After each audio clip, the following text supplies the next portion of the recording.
മലയാള cinema ഏറെ നാളായി കാത്തിരിക്കുന്ന ചിത്രമാണ് മലൈക്കോട്ടെ വാലിബൻ. മലയാളത്തിന്റെ മോഹൻലാൽ പുതിയ കാലത്തിന്റെ പ്രതിഭയായ ലിജോ ജോസ് പല്ലിശ്ശേരിയുമായി കൈകോർക്കുമ്പോൾ ആരാധകർ അത്ഭുതങ്ങൾ പ്രതീക്ഷിക്കുന്നതിൽ അത്ഭുതപ്പെടാനില്ല. 2024 ഏറ്റവും പ്രതീക്ഷയോടെ ആരാധകർ കാത്തിരിക്കുന്ന ചിത്രം കൂടിയാണ് മലൈക്കോട്ടെ വാലിബൻ. കാത്തിരിപ്പുകൾക്കൊടുവിൽ ചിത്രം തിയേറ്ററുകളിലെത്താൻ പോവുകയാണ്. ചിത്രത്തിന്റെ വിശേഷങ്ങളിലേക്ക് കടക്കും മുൻപ് ഞങ്ങളുടെ ചാനൽ ആദ്യമായാണ് നിങ്ങൾ കാണുന്നതെങ്കിൽ ഒന്ന് സബ്സ്ക്രൈബ് ചെയ്യാൻ മറക്കരുത്. ആമേൻ, ഈമായൗ, ജല്ലിക്കെട്ട്, ചുരുളി, നൻപകൽ നേരത്ത് മയക്കം തുടങ്ങി വ്യത്യസ്ത സിനിമാ പ്രമേയങ്ങളുമായി മലയാളിക്ക് മുന്നിലെത്തിയ ലിജോ ജോസ് പെല്ലിശ്ശേരി ലാലേട്ടനെ എങ്ങനെയാണ് അവതരിപ്പിക്കുന്നത് എന്നറിയാനുള്ള ആകാംക്ഷയിലാണ് ആരാധകർ.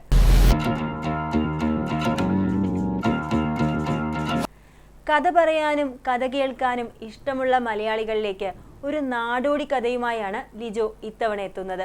തുടർ പരാജയങ്ങളിൽ നിന്ന് നേരിലൂടെ കരകയറിയ മോഹൻലാലിന് വാലിബൻ പ്രതീക്ഷ നൽകുന്നുണ്ട്. തന്നിലെ സിനിമാ നടന് വെല്ലുവിളികൾ സൃഷ്ടിച്ച കഥാപാത്രമാണ് വാലിബനിലേതെന്ന് മോഹൻലാൽ തന്നെ ഒരു ഇന്റർവ്യൂവിൽ പറഞ്ഞിട്ടുണ്ട്. ലാലേട്ടനൊപ്പം ഹരീഷ് പേരടി, കഥാനന്ദി, ഡാനിഷ് സെയ്ദ്, മണികണ്ഠൻ ആചാരി, സോണാലി കുൽക്കർണി എന്നിവരും പ്രധാന കഥാപാത്രങ്ങളാകുന്നു. തിരക്കഥ എഴുതുന്നത് PS റഫീഖാണ്. ഛായാഗ്രഹണം മധു നീലകണ്ഠൻ. പ്രശാന്ത് പിള്ളയാണ് വാലിബന് സംഗീതമൊരുക്കിയിരിക്കുന്നത്. ചിത്രത്തിൻ്റെതായി പുറത്തുവന്ന ഗാനവും ട്രെയിലറുമെല്ലാം പ്രതീക്ഷ വർദ്ധിപ്പിക്കുന്നുണ്ട്. പുന്നാരക്കാട്ടിലെ പൂവനത്തിൽ കൊണ്ടുപോകാം, നിന്നെ കൊണ്ടുപോകാം. ചിത്രത്തിന്റെ ഹൈപ്പ് കൂടുതലായതിനാൽ തന്നെ വൈഡ് റിലീസാണ് നിർമ്മാതാക്കൾ ഒരുക്കിയിരിക്കുന്നത്. GCC രാജ്യങ്ങൾ ഉൾപ്പെടെ 65 രാജ്യങ്ങളിലാണ് മലൈക്കോട്ടെ വാലിബൻ ഒരേ സമയം റിലീസിനെത്തുന്നത്. Angola, Armenia, Azerbaijan, Botswana, Congo, Estonia, Ghana, Ivory Coast, Malta, Seychelles, Sweden തുടങ്ങി മലയാള സിനിമയ്ക്ക് സാധാരണയായി റിലീസ് ഉണ്ടാവാത്ത നിരവധി രാജ്യങ്ങളിൽ വാലിബൻ എത്തുന്നുണ്ട്. UK-യിൽ മാത്രം 175-ലധികം സ്ക്രീനുകളിലാണ് ചിത്രം എത്തുക. അതേസമയം അഡ്വാൻസ് ബുക്കിംഗിലും ചിത്രം വൻ പ്രതികരണമാണ് നേടുന്നത്. റിലീസിന് 6 ദിവസം മുൻപ് തന്നെ കേരളത്തിൽ അഡ്വാൻസ് റിസർവേഷൻ ആരംഭിച്ചിരുന്നു.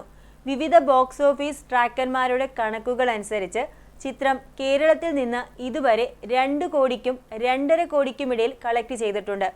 ട്രാക്കർമാരായ വാട്ട് ഫസ്റ്റിന്റെ കണക്ക് പ്രകാരം ട്രാക്ക് ചെയ്ത 1549 ഷോകളിൽ നിന്ന് ചിത്രം ഇതുവരെ നേടിയിട്ടുള്ളത് 2.48 കോടിയാണ്.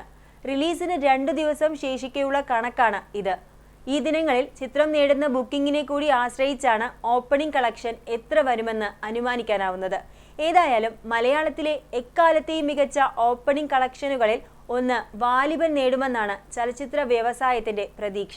നിലവിൽ കേരളത്തിലെ ആദ്യ ദിന കളക്ഷൻ റെക്കോർഡ് ദളപതി വിജയ് നായകനായ ലിയോ എന്ന ചിത്രത്തിനാണ്. 12 കോടിക്ക് മുകളിലായിരുന്നു ലിയോയുടെ കളക്ഷൻ. ലിയോയുടെ ആദ്യ ദിന കളക്ഷൻ റെക്കോർഡ് വാലിബൻ പൊട്ടിക്കുമോ എന്ന് കാത്തിരിപ്പിലാണ് ലാലേട്ടൻ ആരാധകർ. വാലിബനെ കുറിച്ചുള്ള നിങ്ങളുടെ പ്രതീക്ഷകൾ കമന്റായി രേഖപ്പെടുത്താൻ മറക്കരുത്. ഇനിയും കൂടുതൽ സിനിമാ വിശേഷങ്ങളുമായി കാണാം. ബൈ.